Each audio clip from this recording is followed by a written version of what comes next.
बड़े भाई समनाथुराम जी और आज करमपुर संध्या नारो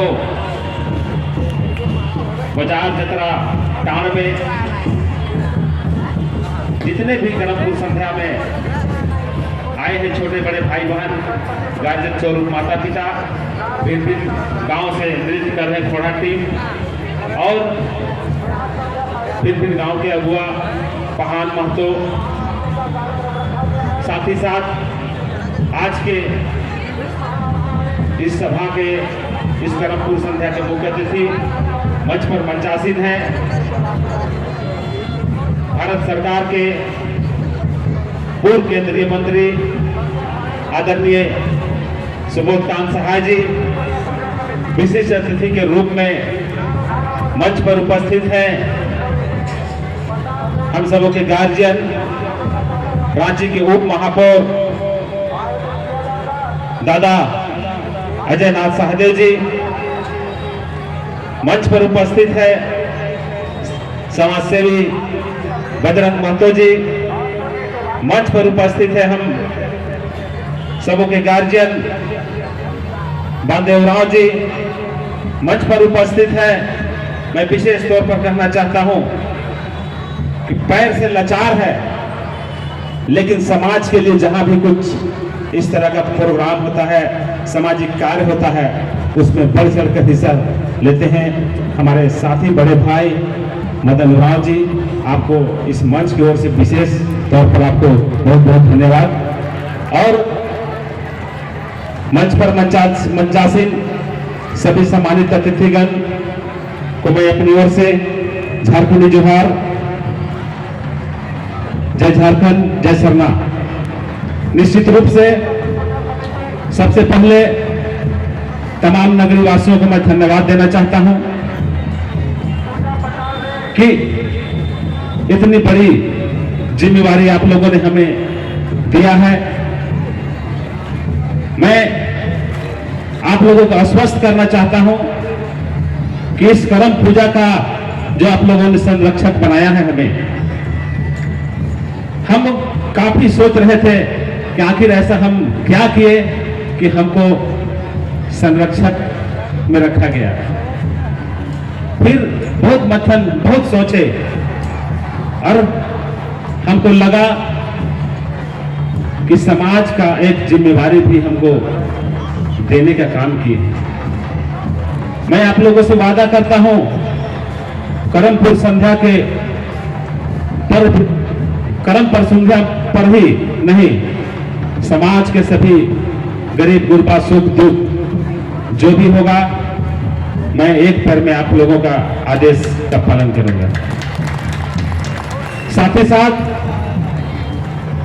मैं इस करमपुर संध्या को सफल बनाने में काफी लोगों ने, काफी दीदी लोगों ने दिन रात घूम करके आज इस करमपुर संध्या में हम लोग जो देख रहे हैं, भीड़ देख रहे हैं, जो पढ़ा टीम देख रहे हैं, जो सांस्कृतिक नृत्य देख रहे हैं, काफी योगदान है। हम दीदी रेणु तिर्की को भी बहुत बहुत बधाई देना चाहता हूँ। रायमुनी किस्पोटा, संध्या दीदी और तमाम ऐसे दीदी लोग हैं जो काफी मेहनत करते हैं इस क्षेत्र में, समाज के चाहे जो भी काम हो उसमें। साथ ही साथ मैं धन्यवाद देना चाहता हूँ 21 बढ़िया के अध्यक्ष सुनील उरांव जी, राष्ट्रीय आदिवासी छात्र संघ के कार्यकारी अध्यक्ष प्रभात तिर्की को, जिन्होंने हमें हर क्षेत्र में काफी सहयोग करते हैं, चाहे धार्मिक हो, सामाजिक हो, चाहे अन्य कोई भी क्षेत्र हो, काफी सहयोग करते हैं और हम लोग सभी जो भी सामाजिक कार्य रहता है उसको मिलजुल कर करते हैं। तो मैं उन लोगों को भी बहुत बहुत धन्यवाद देना चाहता हूँ। साथ ही साथ मैं कहना चाहता हूं कि इस तरह का जो प्रोग्राम है ये एकजुटता का परिचय देती है। साथ ही साथ हमारा जो संस्कृति है, जो परंपरा है, रीति रिवाज है, सिस्टम कस्टम है, वो बरकरार रहता है। बहुत से लोग कहते हैं कि ये सिर्फ नाचने के लिए प्रोग्राम किया जाता है और भी गाँव आदिवासी समाज में बहुत सारी समस्या है। मैं उन लोगों को कहना चाहता हूं कि सभी समस्याओं में हम लोग एक पैर में खड़ा रह के हम लोग लड़ाई लड़ने का काम करते हैं। और ये फिर से मैं कहना चाहता हूं कि आप लोग अगर एकजुट नहीं रहिएगा तो समाज छीन भिन्न हो रहा है, समाज में बहुत तरह का हमला हो रहा है, उसको कौन रोकेगा, कौन देखेगा। मैं मणिपुर का घटना को कहना चाहता हूं। आज साजिश के तहत कहीं ना कहीं मणिपुर में जो घटना हो रही है वो हमला है, आदिवासियों पर हमला है। वैसे घटनाओं पर हमारे अगुआ, हमारे नेतागण अगर चुप रहते हैं तो निश्चित रूप से हमें समाज को क्षति होती है। तो हमें सामाजिक, धार्मिक और राजनीतिक रूप से भी जागरूक होने की जरूरत है, तभी समाज बचेगा, अन्यथा समाज को छीन भिन्न होने से कोई नहीं रोक पाएगा। साथ ही साथ मैं कहना चाहता हूं कि हम लोग सरना कोर्ट का लड़ाई लड़ते हैं। हम लोग का मांग वर्षों पुरानी मांग है और हम लोग लड़ते लड़ते हम लोग थके नहीं हैं। यहाँ 12 करोड़ लगभग सरना धर्मावलंबी है, सरना धर्म कोड मानने वाले हैं, लेकिन आज हम लोगों को अनदेखा किया जा रहा है, हमें धर्म कोड नहीं दिया जा रहा है। उसका लड़ाई कौन लड़ेगा? तो उसके लिए आपको क्या करना होगा? आपको एकजुट रहना होगा। सामाजिक चेतना तो है, धार्मिक चेतना तो है, लेकिन राजनीतिक चेतना भी हम लोगों को जरूरी है। जब तक राजनीतिक चेतना नहीं होगी तब तक हम अपना समस्या का समाधान राजनीतिक रूप से नहीं कर पाएंगे। तो तमाम बिंदुओं पर हम लोगों ने मंथन किया है और इस तरह का प्रोग्राम हम लोग कर रहे हैं ताकि समाज को जगाने का काम करेंगे, समाज का लड़ाई को हम लोग लड़ने का काम करेंगे। इतना भीड़ अगर हम लोग कोई मीटिंग में बुलाएंगे तो क्या आ पाएगा? हम लोग जो वो बात को रखना चाहते हो क्या हम लोग रख पाएंगे? इतने लोगों के बीच में नहीं रख पाएंगे। ये हमारा संस्कृति है, परंपरा है, इसको हम लोग अक्षुण्ण रखेंगे, इसको हम लोग बचा कर रखना है। हमारे पूर्वजों ने जो बचा के गया है। ये वीरों का धरती है, झारखंड वीरों का धरती है। हमारे आजादी के लड़ाई में कई महापुरुषों ने अपनी बलिदान को दिया है। क्या इसी के चलते कि हम लोग छीन भिन्न रहे, हमारा तंगी हालत रहे, हम लोग आपस में ही लड़ते रहे, हमारा जमीन जगह सब लुटाते रहे, इसी के लिए हमारे वीर महापुरुषों ने क्या बलिदान दिए थे? आज हम लोग दारू हड़िया का बात करते हैं तो कहते हैं कि नहीं, हम लोग का रोजी रोजगार है। हम मानते हैं आपका रोजी रोजगार है, आपको अपना हम नहीं कह रहे हैं कि आपका रोजी रोजगार को हम लोग छीनने जा रहे हैं, लेकिन आपको भी तो समाज का जिम्मेवारी लेनी पड़ेगी ना। हम लोग अभी देख रहे हैं इतना युवा लोग में है, ज्यादा से ज्यादा कौन समाज को बचाने में कौन? महिला लोग आगे आती है। लड़का लोग क्या करता है? सिर्फ जहां दारू हड़िया मिलता है, जहां मांस दारू मिलता है, वहीं पर अगर बुला देंगे तो हजारों हजार आ जाता है। लेकिन समाज में कोई प्रोग्राम होता है, सामाजिक कोई कार्य होता है तो जमा नहीं हो पाता है। आखिर ऐसा क्यों? तो सामाजिक चेतना नहीं रहने के कारण, राजनीतिक चेतना के नहीं रहने के कारण ये सब हम लोगों के बीच देखने को मिल रही है। तो आपको जागना पड़ेगा, और नहीं जागिएगा तो ऐसे ही करके एक एक वीर महापुरुष हम लोगों के जो शहीद हुए हैं, हम लोगों के बीच में जो नहीं रहे हैं। मैं दादा वीरेंद्र भगत को इस मंच से मैं उनके मरणोपरांत मैं श्रद्धांजलि अर्पित करना चाहता हूं, क्योंकि समाज के लिए उन्होंने अपने एक एक कीमती समय को दिन रात घूम करके सरना समाज को जगाने का काम किया है। आज वो नहीं है, लेकिन भी हम लोगों के बीच में, हम लोगों के आत्मा में वो जीवित है। तो हम के उनके आदर्श, उनके नीति सिद्धांत और विचारधारा को जीवित रखना है। उनके जो बताया रास्ता है उन पर हमको चलना है। हमारे समाज में बहुत से लोग पढ़े लिखे हैं। जो पढ़े लिखे लोग हैं वो समाज में नाच गान में आना नहीं चाहते, वो बड़े लोग हैं। लेकिन मैं वैसे पढ़े लिखे और बड़े लोगों से कहना चाहता हूं, बाबा कार्तिक उरांव को देखिए, उनका जो शिक्षा है गिनीज बुक में नाम है। उन्होंने जब HSC में उन्होंने जिम्मेवारी ली और समय रहते जब अगल बगल गांव में देखा अपने लोगों को देखा तो बोला कि हमारे लोग तो बहुत पीछे हैं, हम आगे बढ़ने से क्या होगा। तो उन्होंने प्रण लिया कि हम अपने समाज को कैसे बेहतर बनाना है।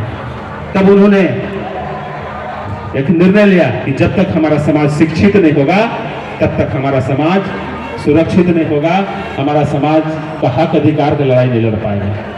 तब उन्होंने सैकड़ों स्कूल और कॉलेज का निर्माण कराया। तो उनके जैसे महापुरुष जो उतने पढ़े लिखे विद्वान थे, अगर वो भी अपने परिवार के विषय में सोचते तो आज हम लोग सरना, जो सरना शब्द है ना, उसको हम लोग नहीं जान पाते हैं। तो चलिए, और भी वक्तागण है और अच्छी अच्छी बातों को रखेंगे, तो बातों को सुन के अमल करना है। तो चलिए, इन्हीं चंद शब्दों के साथ सभी को जोहार, जय धर्म।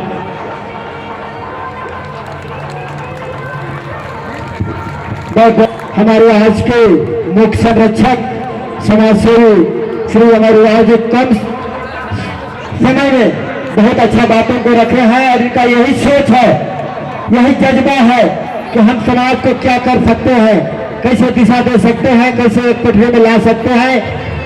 ये अपने हर समय निकालकर समाज के लिए सोचते हैं, तो उनको बहुत बहुत धन्यवाद।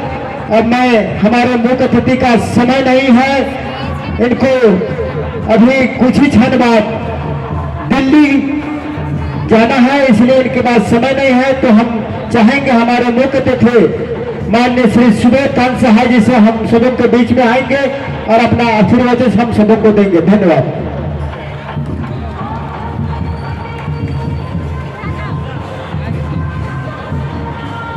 बहुत बहुत धन्यवाद साथी।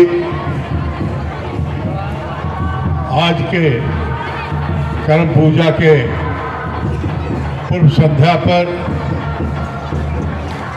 आज ऐतिहासिक तौर पे मैं इसलिए कह सकता हूं कि हमारे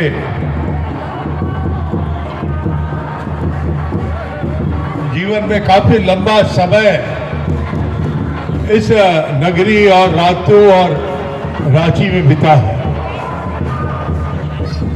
हटिया जब पहली बार हटिया बना था तो वहां से चुनाव 78 में लड़ने का मौका मिला था। और आज का जो ये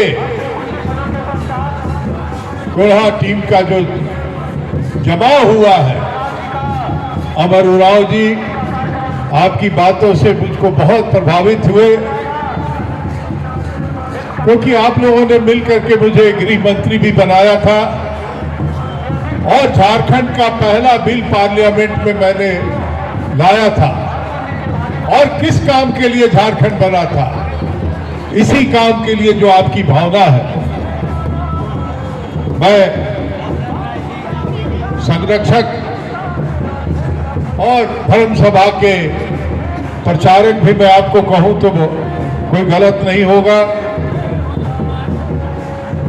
हमारी दूसरी बहन रेणु दीदी ने भी जो इतना अच्छी बात कही थी शुरू में, आपका भी बहुत अभिनंदन करता हूं।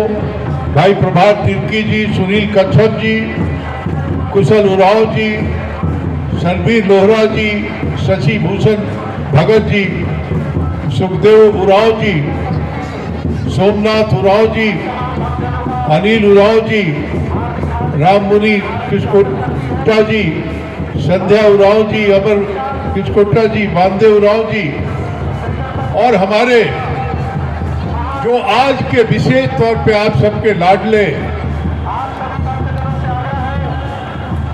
इस इलाके के दुख सुख के साथी भाई अजय राज सहदेव जी, कर्मा मुंडा जी, अजीत तिग्गा जी, साक्षी टोपो जी, सहदेव उरांव जी, प्रकाश तिर्की जी, कमल तिर्की जी, बबलू तिर्की जी, सुदर्शन कच्छप जी, बापी मीन जी, राजू टोपा जी, धर्मू नायक जी जो हमारे गायक भी रहे हैं, मंजूर अंसारी साहब, माहिर अंसारी साहब, उषा उराव जी, बलराम उराव जी, हमारे डॉक्टर शफीर अहमद साहब, अतुल ठाकुर जी, हमारे पुराने साथी और भाई बजरंग महतो जी, कुलदीप तिवारी जी, यासीन अंसारी साहब, ये तमाम इतनी बड़ी पैमाने पे हमारी बहनें जो युवा शक्ति का प्रतीक है, नौजवान साथी, गांव के किसान। असल लड़ाई झारखंड में जो अमर उरांव जी ने कहा यही है। राज तो बना, लेकिन राज किस काम के लिए बना? डॉक्टर मनमोहन सिंह जी के सरकार में मैं 10 साल मंत्री रहा,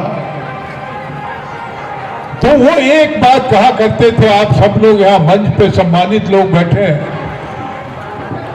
कि ऐसा विकास का मॉडल बनाओ जिससे उस गांव की, उस राज्य के संस्कृति, सभ्यता, परंपरा नष्ट नहीं हो। लेकिन झारखंड में बड़े 22-23 बरस हो गए, यहां विकास का कोई मॉडल नहीं बन पड़ा। लूट के मॉडल में सबसे ज्यादा अगर कोई विक्टिम हुआ है, और आपने अभी हाल में देखा कि CNT-SPT एक्ट में आपके जमीन का फाइनल लूट का जो एक कार्यक्रम बन गया था, यही असल लड़ाई है जो आपके मन में है। और इस लड़ाई को, इस गुस्से को बरकरार रखिएगा। आदिवासी परंपरा, मेला, नाच, यही हमारे गुस्से का भी प्रतीक है और यही हमारे खुशी का भी प्रतीक है। आपका भविष्य तभी सुरक्षित रहेगा। अभी मणिपुर की भी बात कहा हमारे भाई ने, ये व्यापक दृष्टिकोण वाला नेता आपको मिला है अमर उरांव और उनकी पूरी टीम। मैं सबको इस करम पूजा के संध्या पे बधाई देता हूं और आपके को विश्वास दिलाता हूं कि मैं, लंबा समय हुआ है राजनीतिक जीवन का, लेकिन झारखंडी मूल रूप से हूं और झारखंड की परंपरा को अक्षुण्ण रखूंगा, चाहे उसके लिए जितनी लंबी लड़ाई लड़नी पड़े। यही मैं आपको विश्वास दिलाने इस मंच पे आया हूं। साथ ही एक बात और मैं कहना चाहता हूं, ये नगड़ी प्रखंड के ग्राम देवरी में सांस्कृतिक भवन का निर्माण काफी लंबे समय से अटका हुआ है। हम और अजय नाथ सहदेव जी आपको आज इस मंच से विश्वास दिलाते हैं कि जो अटका हुआ है, रुका हुआ है, वो अगले करम पूजा आप करिएगा तो आपकी संस्कृति, सभ्यता, परंपरा का प्रतीक के रूप में बना हुआ मिलेगा, आपके हाथ में मिलेगा। यही मैं आपको विश्वास दिलाता हूं। ये जिम्मेवारी हमारी होगी कि कैसे बने, सरकार के किस खाते से बने, ये बना कर रखूंगा। मैं बहुत समय नहीं लेते हुए, दिल्ली जाना इसलिए है कि HEC के मजदूर को 18 महीने से वेतन नहीं मिला है। सब विस्थापित गांव है अगल बगल का इलाका, और उनका धरना कल है पार्लियामेंट के सामने। उनके धरने में शामिल होने के लिए जा रहा हूं। सबको जोहार, बहुत बहुत आदाब, नमस्कार। बहुत बहुत धन्यवाद।